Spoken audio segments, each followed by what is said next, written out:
Assalamualaikum warahmatullahi wabarakatuh. Saya Ahmad Rifai, mahasiswa PPG di Universitas Pendidikan Indonesia di jurusan Informatika.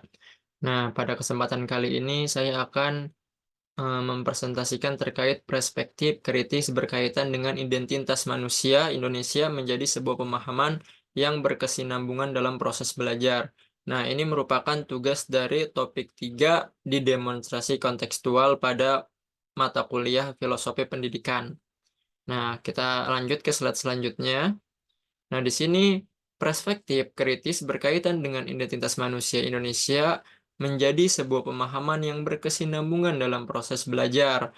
Nah, di sini kita perlu apa? Membangun perspektif kritis tentang identitas manusia Indonesia dalam konteks pembelajaran, memerlukan pendekatan yang holistik dan berkesinambungan. Nah, dari sini proses pembelajaran dapat menjadi lebih berkesinambungan dan membantu siswa mengembangkan perspektif kritis yang komprehensif terkait dengan identitas manusia Indonesia. Untuk mewujudkan ini, yaitu pemahaman yang berkesinambungan dalam proses belajar, maka kita perlu melakukan langkah-langkah. Nah, di sini sudah saya tampilkan, kita memerlukan beberapa langkah-langkah yang dapat diambil untuk mengembangkan pemahaman yang mendalam.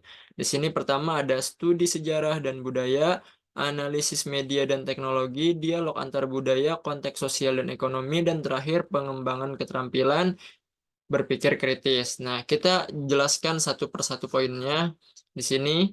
Poin yang pertama tadi, studi sejarah dan budaya. Nah, dengan itu, dengan mempelajari sejarah Indonesia dan perkembangan budayanya adalah langkah awal yang penting. Ini mencakup pemahaman tentang berbagai suku, agama, dan tradisi yang membentuk identitas bangsa. Kemudian di sini kita juga bisa melibatkan siswa dalam penelitian ini.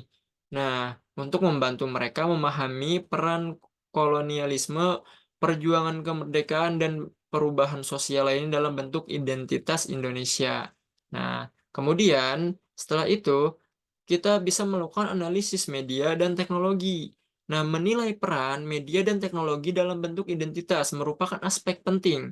Menganalisis bagaimana media menggambarkan identitas Indonesia dan bagaimana teknologi memengaruhi cara orang berkomunikasi dan berinteraksi dapat membuka wawasan baru. Nah, di sini kita bisa memperkenalkan kepada para siswa bahwa apa?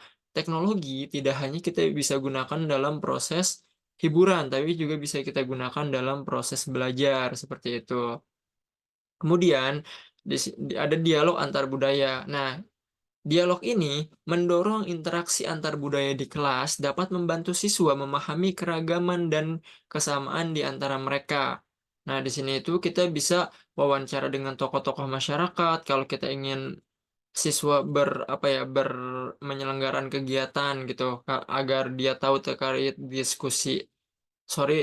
dialog antar budaya. Nah, atau pertukaran budaya yang dapat memperkaya pengalaman siswa dan memperluas pemahaman mereka tentang identitas manusia Indonesia. Kemudian di sini ada konteks sosial dan ekonomi. Nah, dengan ini memahami identitas manusia Indonesia juga melibatkan pemahaman tentang konteks sosial dan ekonomi. Nah, di sini itu agar para siswa tahu terkait sosial dan ekonomi. Kalau kita ingin apa? Ingin mengembangkan pemahaman yang mendalam dalam apa proses belajar yang berkesinambungan gitu ya. Kemudian di poin kelimanya ada pengembangan keterampilan berpikir kritis. Nah, ini sangat penting untuk berkesinambungannya. Kenapa? Karena dengan berpikir kritis mengajar keterampilan seperti analisis kritis, sintetis informasi, dan evaluasi membantu siswa dalam memproses informasi dengan lebih mendalam dan kritis. Oke, karena agar siswa itu tidak hanya menerima iya-iya saja, tapi mereka mampu berpikir secara kritis bagaimana atau mengungkapkan apa yang mereka pikirkan. Seperti itu. Kemudian kita masuk ke slide selanjutnya. Nah, ini pendidikan yang memerdekakan menjadi instrumen utama dalam pendidikan yang berkesinambungan. Kalau kita kaitkan dengan topik sebelumnya, yaitu dengan meningkatkan kesadaran masyarakat tentang pentingnya pendidikan, melibatkan strategi yang holistik. Nah, dan terfokus pada berbagai kelompok dan tingkat masyarakat. Di sini saya membuat 3 poin, yaitu ada kampanye edukasi publik, pengembangan program parenting, dan penggunaan teknologi untuk edukasi. Nah, ini itu semua langkahnya digunakan dalam hal apa? Dalam hal agar pendidikan berkesinambungan. Nah, di sini pada poin pertama, apa sih kampanye edukasi itu? Nah, di sini itu menyelenggarakan kampanye informasi publik untuk meningkatkan pemahaman masyarakat tentang manfaatnya pendidikan. Nah, dari situ manfaatkan berbagai media massa termasuk televisi, radio, dan media sosial untuk menyebarkan informasi kalau kita ingin melakukan kampanye edukasi. Kemudian ada juga program parenting. Nah, itu mengadakan program pendidikan bagi orang tua untuk membantu mereka memahami peran dan tanggung jawab mereka dalam mendukung pendidikan anak-anak mereka. Karena apa? Pendidikan yang memerdekakan, nah itu perlu bantuan dari orang tua, tidak hanya guru di sekolahan, tapi orang tua juga memahami perannya dan tanggung jawabnya untuk mendukung pendidikan anak-anak mereka. Kemudian di sini ada penggunaan teknologi untuk edukasi. Nah, kemudian di sini dijelaskan bahwa manfaatkan teknologi seperti aplikasi mobil atau platform pembelajaran online untuk memberikan akses pendidikan kepada masyarakat yang sulit dijangkau. Nah, dengan adanya teknologi ini, kita bisa belajar dari internet, dari sumber-sumber yang bisa kita percayai untuk kita mendapatkan ilmu, karena sekarang sudah mudah mencari informasi di internet. Nah, itu merupakan instrumen utama dalam pendidikan yang berkesinambungan. Kita masuk ke slide selanjutnya. Nah, di sini melibatkan dasar-dasar pendidikan. Nah, di sini diambil dari pembahasan kita di topik sebelumnya.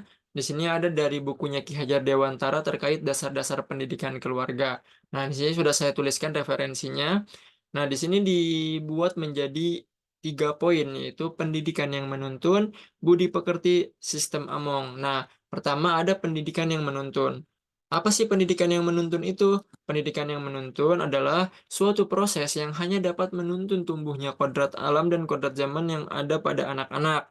Nah, di sini itu apa sih kodrat alam dan kodrat zaman? Kodrat alam adalah segala kekuatan yang ada dalam hidup batin dan hidup lahir dari anak-anak. Kemudian kodrat zaman adalah segala keadaan dan tuntunan zaman yang mempengaruhi hidup anak-anak. Nah, di sini pendidikan yang harus menyesuaikan diri dengan kodrat alam dan kodrat zaman, serta mengembangkan nilai-nilai, budaya, dan moral yang sesuai dengan kebutuhan masa kini.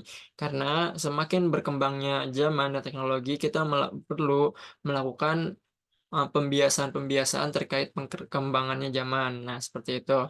Kemudian yang kedua ada budi pekerti. Apa itu budi pekerti? Nah, budi pekerti adalah sikap hidup yang berdasarkan pada nilai-nilai kebaikan, kebenaran, dan juga keindahan.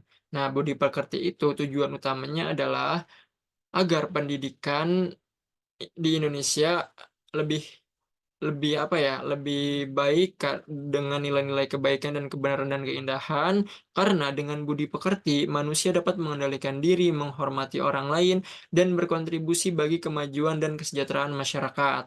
Nah, kemudian di poin ketiga di sini dijelaskan oleh Ki Hajar Dewantara dalam bukunya, yaitu sistem Among adalah pendidikan yang berdasarkan pada hubungan keluarga antara guru dan murid. Nah, guru dianggap sebagai orang tua yang bertanggung jawab untuk membimbing dan mengarahkan dan melindungi murid. Nah, murid dianggap sebagai anak yang harus menghormati, mematuhi, dan menyayangi guru. Nah, dengan sistem Among ini menekankan pada suasana pendidikan yang hangat, harmonis, dan penuh kasih sayang. Nah, itu kalau kita kaitkan eh, proses pembelajaran yang berkesinambungan terhadap buku yang telah ditulis oleh Ki Hajar Dewantara, yaitu Dasar-Dasar Pendidikan. Kemudian yang terakhir yaitu ada pendidikan yang memerdekakan. Nah, ini tuh merupakan sangat penting untuk berkesinambungannya pembelajaran gitu ya. Nah, di sini dijelaskan bahwa pendidikan yang memerdekakan adalah suatu proses pendidikan yang meletakkan unsur kebebasan anak didik untuk mengatur dirinya sendiri, bertumbuh dan berkembang menurut kodratnya secara lahir dan batinnya, tapi tetap harus didampingi oleh guru. Kemudian, pendidikan yang memerdekakan menciptakan lingkungan belajar yang memperdayakan siswa untuk berpikir kritis, kreatif, dan mandiri. Nah, dengan pendidikan yang memerdekakan, kita dapat mengembangkan keterampilan berpikir kritis siswa, memperdayakan siswa, mengembangkan kreativitas mereka, mendidik karakter mereka, hingga membiarkan mereka berpartisipasi dalam pengambilan keputusan. Nah, pendidikan yang memerdekakan ini bertujuan memberikan bekal yang lebih luas dan mendalam kepada siswa, sehingga mereka dapat menjadi individu yang kritis, mandiri, dan bertanggung jawab dalam menghadapi tantangan di dunia yang sudah modern ini. Nah, mungkin itu saja yang bisa saya sampaikan terkait tugas demonstrasi kontekstual ini di topik 3 pada mata kuliah Filosofi Pendidikan. Saya mohon maaf bila ada perkataan yang salah.